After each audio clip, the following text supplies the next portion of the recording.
आज बात भारत पाक के संघर्ष के बाद पड़ोसी देशों की भूमिका और स्वदेशी एडवांस टेक्नोलॉजी की जरूरत पर। भारत पाक संघर्ष के बीच दक्षिण एशिया के देश भी बदलाव की स्थिति में हैं। जब सभी का ध्यान सेनाओं की तैनाती, वायु शक्ति प्रदर्शन और नौसैनिक दावों पर था, तब एक बड़ा रणनीतिक प्रभाव सीमा पर नहीं, पड़ोसी देशों की प्रतिक्रिया में दिख रहा था। और इसीलिए अब हमें पड़ोसियों पर भी ध्यान देना होगा। लेकिन सभी ऐसा रुख अपना रहे थे जिसमें उनकी कमजोरियां और महत्वाकांक्षाएं दोनों ही झलकती हों। उधर विदेशी तकनीक पर निर्भरता को लेकर सीडीएस का बयान भी बहुत कुछ दर्शाता है। ऐसे में भारत का अगला कदम और नीति में कितने बदलाव की जरूरत है, इसी पर आज हम विशेष चर्चा को आगे बढ़ाएंगे। उससे पहले देखिए ये रिपोर्ट।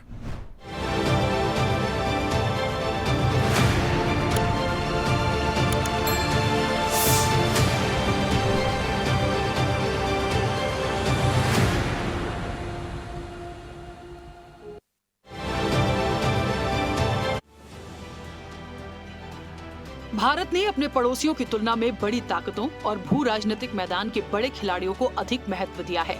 भारत पाकिस्तान युद्ध के बाद पड़ोसी देशों की भूमिका साफ नजर आई, जो ये सोचने पर मजबूर करती है कि भारत को आज हर मोर्चे पर कितने बदलाव की जरूरत है।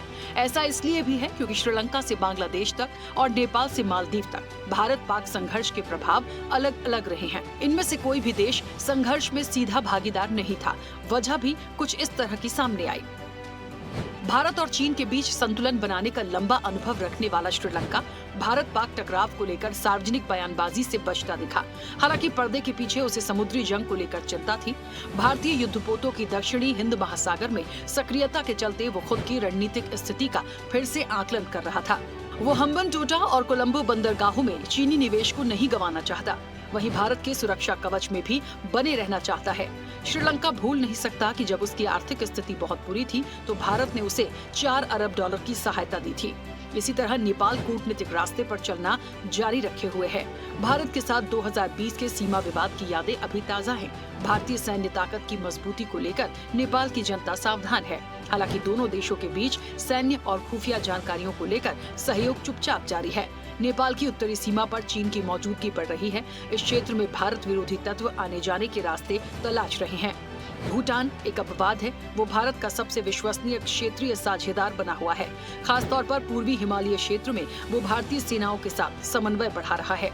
डोकलाम में जहां पहले भारत चीन के बीच विवाद हुआ था, उस पर भी निगरानी रखी जा रही है।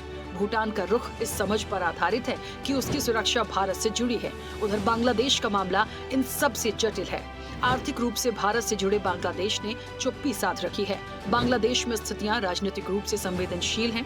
वहां की सेना में मौजूद धर्मनिरपेक्ष तत्व भारत के समर्थन में है, लेकिन आईएसआई वहां अपनी जड़ें जमाने की कोशिश कर रही है।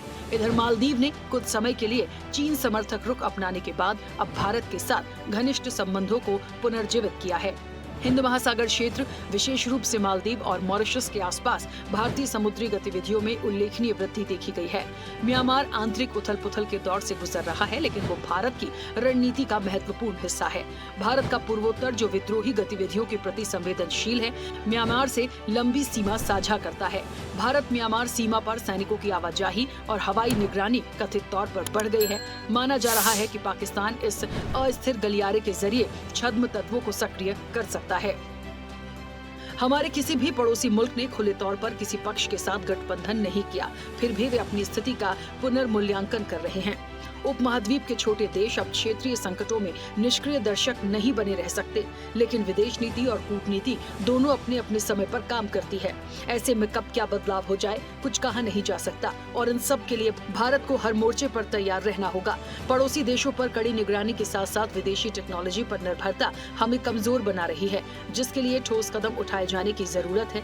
Chief of defence staff CDS general Anil Chauhan ने कहा कि हम कल के हथियारों से आज की लड़ाई नहीं जीत सकते।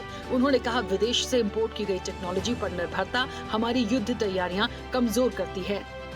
Indigenously developed counter US systems and counter US systems built for our terrain and our needs are crucial.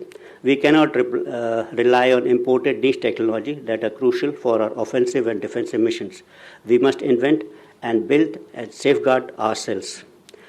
Dependence on foreign technologies weakens our preparedness, limits our ability to scale up production, results in shortfall of critical spares for sustenance and round-the-clock availability.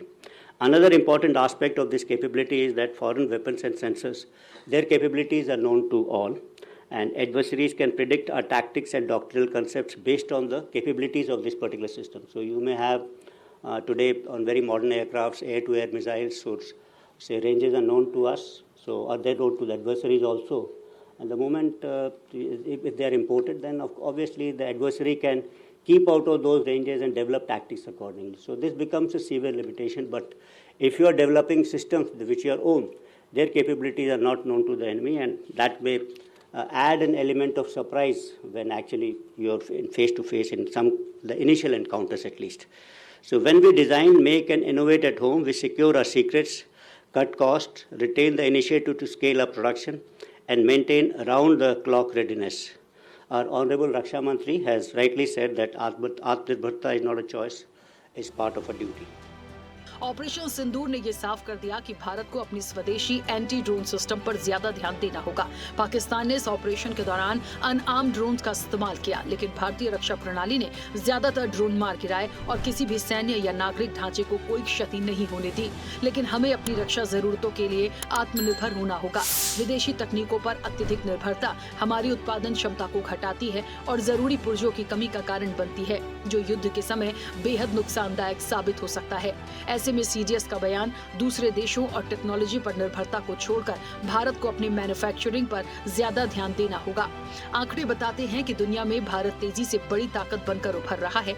आज भारत दुनिया के हथियार बेचने वाले 25 बड़े देशों की सूची में शामिल है। केंद्रीय मंत्री निर्मला सीतारमण ने खुद इस बात का जिक्र किया था। उन्होंने कहा, भारत 2015 से 2019 की अवधि तक दूसरा सबसे ज्यादा हथियार खरीदने वाला देश रहा। वहीं भारत विश्व के शीर्ष 25 हथियार निर्यातक देशों में शामिल है और ये बड़ी उपलब्धि है। आज 100 से ज्यादा कंपनियां ब्रह्मोस मिसाइलों, पिनाका रॉकेट सिस्टम और डोर्नियर एयरक्राफ्ट जैसे उत्पादों का निर्यात कर रही है। एक दशक में 3 गुना बढ़ा हथियारों का निर्माण। वित्त वर्ष 2023-24 देश में 1.27 लाख करोड़ रुपए के हथियारों का निर्माण हुआ। ये उत्पादन 2014-15 की तुलना में 2.7 गुना ज्यादा है। एक दशक में 20 गुना बढ़ गई हथियारों की बिक्री। भारत की उपलब्धि केवल हथियार उत्पादन में ही नहीं, बल्कि हथियारों की बिक्री में भी भारत ने तेजी से छलांग लगाई है। 2013-2014 के मात्र 686 करोड़ रुपए के हथियार बेचने वाले भारत ने 2023-2024 में 21,083 करोड़ रुपए के हथियार दुनिया को बेच डाले, जो कि रक्षा निर्यात में अब तक की सबसे बड़ी छलांग है। पीएम मोदी के मेक इन इंडिया के मिशन के तहत स्वदेशी रक्षा उत्पादन में भारत की धाक बढ़ी है। आंकड़े बताते हैं कि भारत 2023-24 में 1.27 लाख करोड़ रुपए के उच्च रिकॉर्ड स्तर पर पहुंचा है।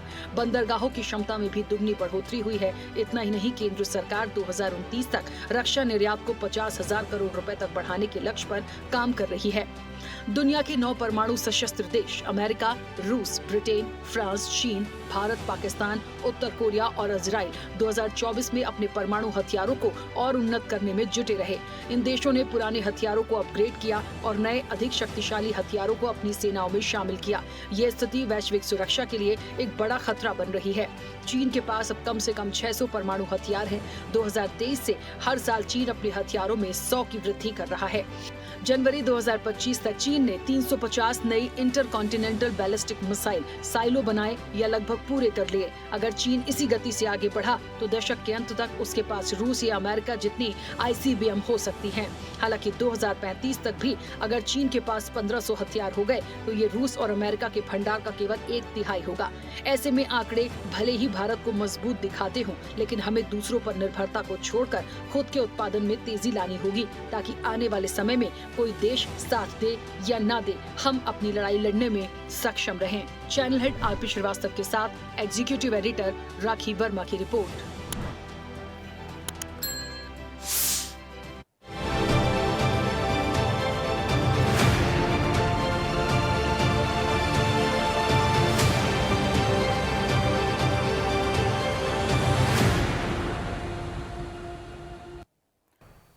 ऐसे ही वीडियोस के लिए लाइक करें, शेयर करें, फॉलो करें। YouTube पर जाकर सब्सक्राइब कर बेल आइकन दबाना ना भूलें और ताजा अपडेट्स के लिए SwadeshLive.com पर जरूर जाएं।